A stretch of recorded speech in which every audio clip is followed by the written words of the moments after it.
Welcome to the North East Shadow MPC in partnership with Clive Owen LLP, Recognition PR and the Northern Echo. In this session we talk to businesses about what they think the real level of interest rates should be in advance of the Bank of England's decision later this week.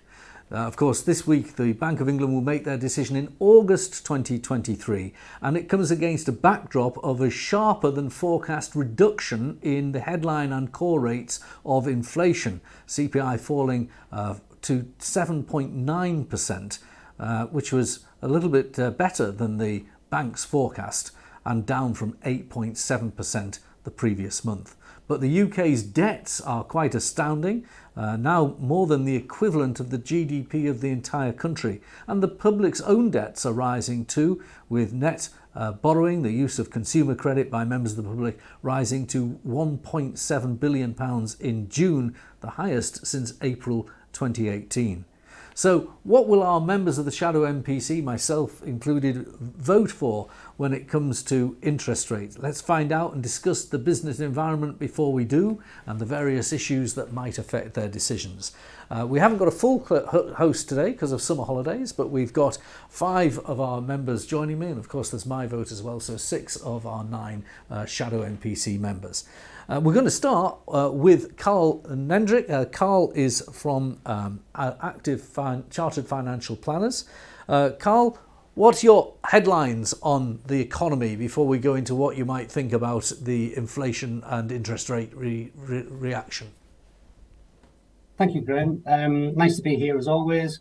Yeah, so as far as we're concerned, what we're seeing in the region with our clients is pretty robust, actually. From our point of view, yes, we're seeing a slowdown in the housing market, as you'd expect, and those poor people are now trying to reprice mortgages are being quite heavily affected.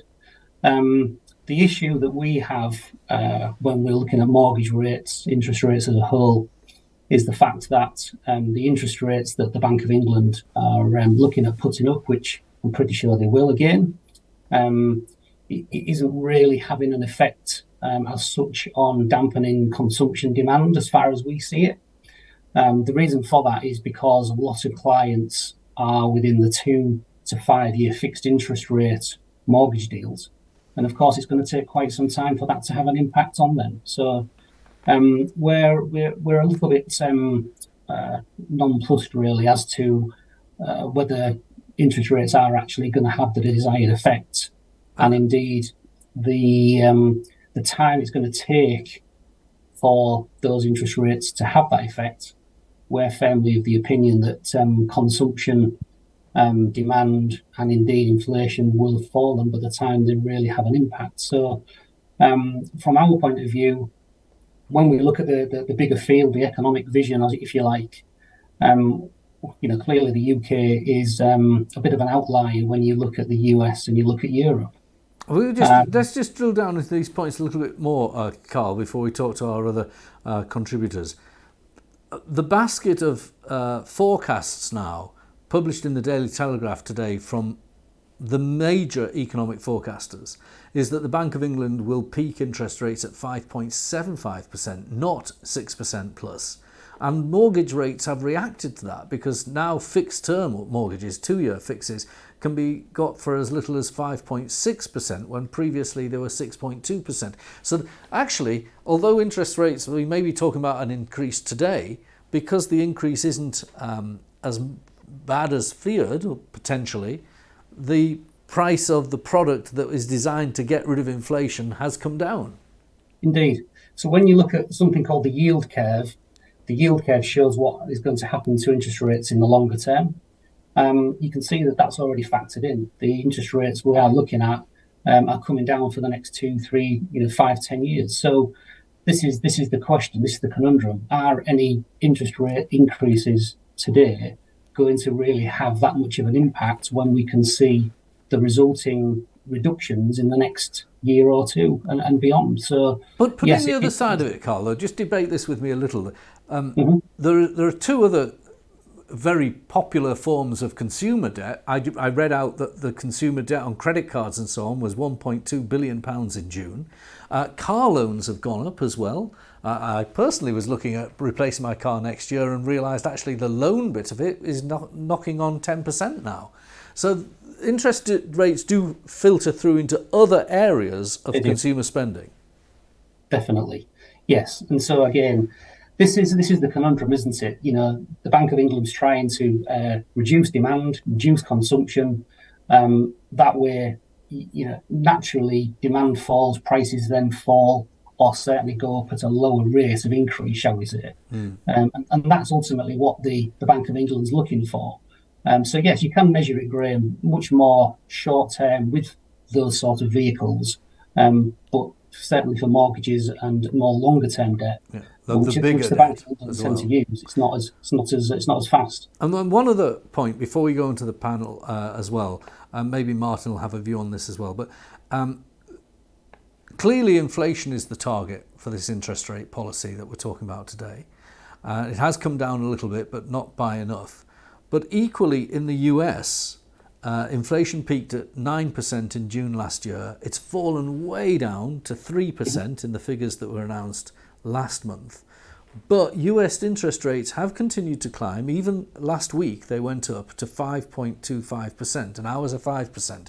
And if we don't have interest rates similar to the US, then our pound could weaken. And things like oil have gone up in price in the last week. And you could have the compound effect of a lowering exchange rate with the dollar, buying things that are priced in dollars like oil, and the actual commodity price increasing. And that will import inflation. So those are important considerations as well, are they? Very much so. It's trying to have, you're trying to do many things with just one instrument, I suppose. That's what the Bank of England are trying to do. There are other ways that we could do it. But the other thing that you didn't mention there, Graham, is wage inflation. So wage inflation is coming down quite rapidly in the US, less so in Europe, but here it's still very much on the rise. And so again, we question whether interest rate rises will have really any effect on the wage inflation. And in fact, you could argue that interest rate rises actually encourage higher wage growth. They drive the demands, absolutely. Well, that's a really helpful explanation, Carl. Thank you very much. We'll go to Nicola in a moment, but I'm going to flip over to Martin first. Martin, now you work in, I suppose, recovery situations and also business death situations as well, FRP advisory, insolvency. First of all, give me a little bit of an insight into the current market that you're playing in, and some of these other points we've just discussed with Carl. Yeah, I mean, I'm picking up on a couple of things Carl has said. Yeah, absolutely. The labour market, I think, is still tight, but we are seeing unemployment levels rising. I think 0.2% rise in June. I think the major thing we are certainly seeing with the discretionary spend, the businesses that are in that sector, so sort of home improvement, a bit of online retail, the lower end sort of construction sector, we are seeing a tightening. They're seeing a fall off in demand, and that's literally been the last 2 months, quite markedly in one case, with a sort of a plus 10 million turnover business that is in that home improvement sector has seen a contraction quite quickly, sort of a 7% and a 6% in 2 months. So well below where it would have expected to be. And the budget for this year was relatively conservative given what's going on in the economy. So it does seem to be impacting on consumer behaviour, which is exactly what this policy is designed to do. That said, there are elements, there are lots of businesses that are in pretty rude health at the moment. I think the slowdown in the housing market is a little bit of a concern, but I would lean towards it being more of a concern that, the UK economy being an outlier. It is already an outlier in a number of ways in terms of productivity, etc. But I take your point in terms of, with US getting their rates more under control, we've seen an improvement in the inflationary pressures in the EU and the Eurozone again. I think it's important that we don't stop too early. On the other side, even the Eurobank is talking about that. Christine Lagarde says she wants to increase rates further. Now it's 3.75% interest rates in the Eurozone, but they want to come to catch us up. They're not talking about reducing rates. They're still concerned about inflation too. They are, but I mean, I think their inflation has fallen from, I think, from 5.5 down to 5.3. Again, much lower level than our own, and they seem to have got it under control a little faster than we have. I mean, the eurozone, as we know, is not one economy, and is perhaps there's a lot more complexity going on there than perhaps that we consider. But my feeling is that in order for us to, the markets are pricing in a 5.75% peak in interest rates.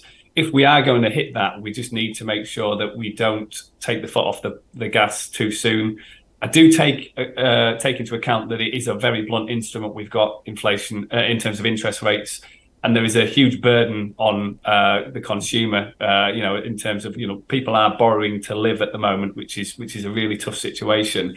But I think inflation getting out of pressure, out of control, as we've seen with many economies across the world, I think is a greater risk than that pain in the short term. I'll come back to all of the panel to ask what their view on rates should be later. But in terms of rates, if you were, I'm not saying you are, but if you were going for a rate rise, would you go for a little one like the US of 0.25%?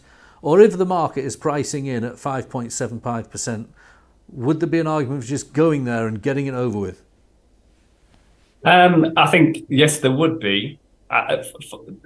I think my feeling is that a 0.25% rise, a smaller percentage rise would be, as Carl had mentioned, that it takes a number of months for these sorts of things to flow through to kind of eat and bite into the economy. As I'm seeing, rate rises at the start of the year just seem to be biting into the discretionary spending now. So for me, a 0.25% rate, see where we get to with inflation and core inflation next month, and then take a view again. Okay, I was going to go to Nicola next, but Tim was in there wanting to come in. So Tim at Excite Architecture, can see you there with your books in the background.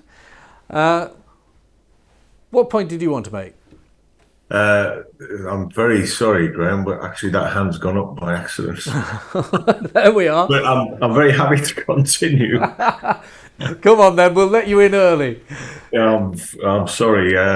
Well, maybe that's a sign of a degree of urgency around the whole situation.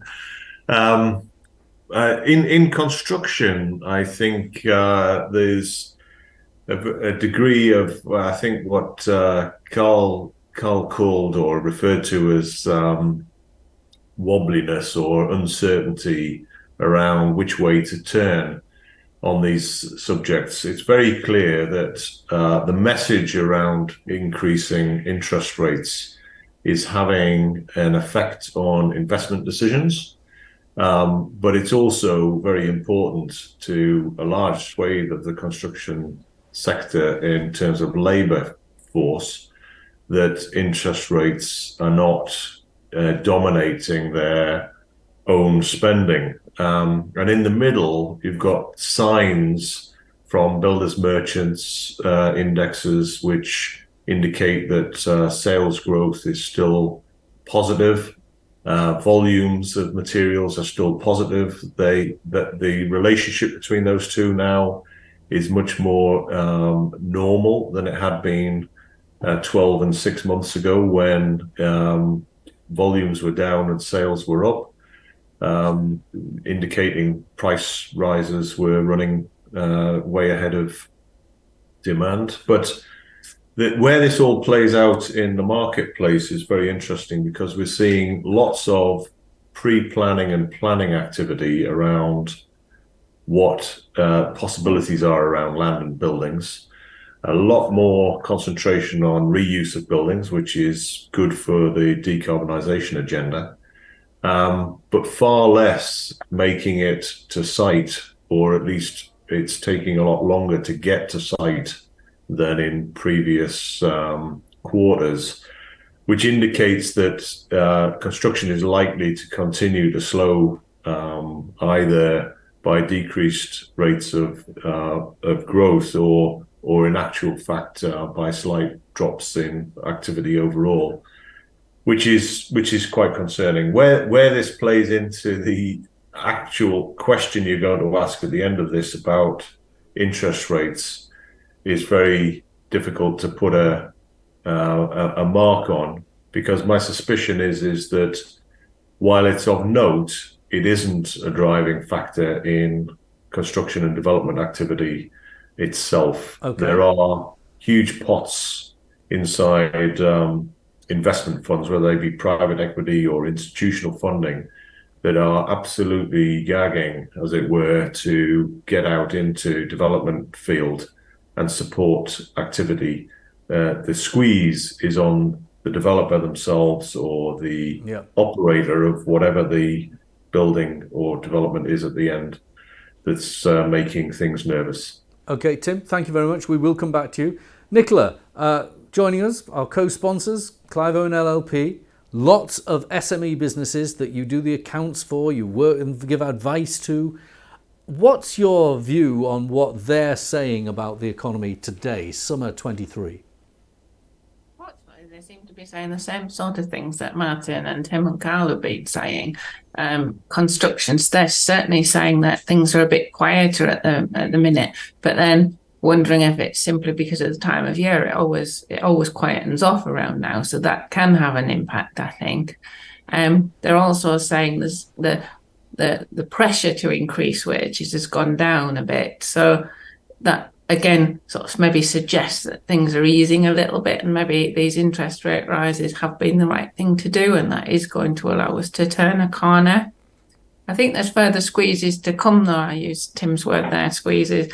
I've mentioned it before, corporation tax was raised on 1st of April to 25%. That was a 6% increase. And a lot of these businesses that, even if they're making money now, I think they're going to get a terrible shock 9 months after the year end, if that's when they're paying their corporation tax, as many SMEs do. Corporation tax is going to go up significantly. They'll also see interest rate rises, perhaps in the commercial clients rather than the ones Carl's talking about. Their interest rates will rise, and such as HMRC now, if you've got time to pay arrangements, then their interest rate rise has risen as well. So there's these knock-on effects that I think will still keep coming through. Also, time to pay. I notice in my own business, we've got 80 clients. A significant but not overwhelming number of them are extending unilaterally credit terms, effectively using our business as a bank to alleviate pressure on their bank. I don't know, that Martin's probably the right person to ask about that, but it is something that smaller firms do get pressed on in the supply chain, don't they? Oh, most certainly, and we are seeing a lot of that. Yes, yeah, and that kicks the can down the road, doesn't it? It just means that that's going to catch up somewhere along the line.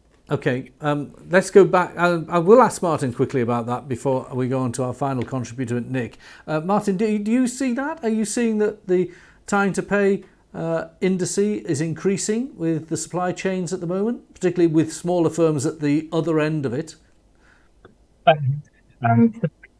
It's been suffered in that respect. So many of the smaller operators where we've seen projects delayed or actually challenges on delivery over the last few months for various reasons, they've basically used HMRC, used the supply chain to fund that working capital gap. Now, notwithstanding the legality of that as long as the business comes out the other side, then for the economy, for the local economy, for the operators, as long as they can all cope, it works. But using another company's money to fund your working capital gap, that perpetuates problems in regions and particularly sectors. And if it's construction where we've seen a slight extension in sort of the debtor days, the challenge there is appetite from funders, where that operator might say, okay, well, I'm seeing an extension in my debtor days, I need to go out and maybe fund a gap myself. There can be a negative impact on the funding environment where they cool on their appetite to go into that sector because of the challenges themselves. So it can self-perpetuate, and it's important to keep on top of your customers, keep on top of that credit control. All right, let's go to Nick Pope now. We don't have him in video, so when it comes to the vote, Nick, you'll have to use the indice that puts your hand up on the graphic. So, Nick, you run Premier Tech Water and Environment. You're a business actually working in the field, literally, sometimes. Tell me where your market is and what do you see as the outlook for rates and the economy? Yeah, thank you, Graham. Yeah, so we manufacture plastic and GRP tanks, and our business is split pretty much 50-50 between commercial solutions that we provide to the construction industry and residential sales that we make usually via intermediaries like merchants and so on. I would say on the commercial side, echoing what people have been saying, is lots of inquiries, lots of quotations. Lead time to sort of get off the pot and make a decision seems to be taking a bit of time, but we've had some pretty major projects that we've been involved in for the sort of first half of this year. So there's still clearly some big activity going on projects, and they're well funded.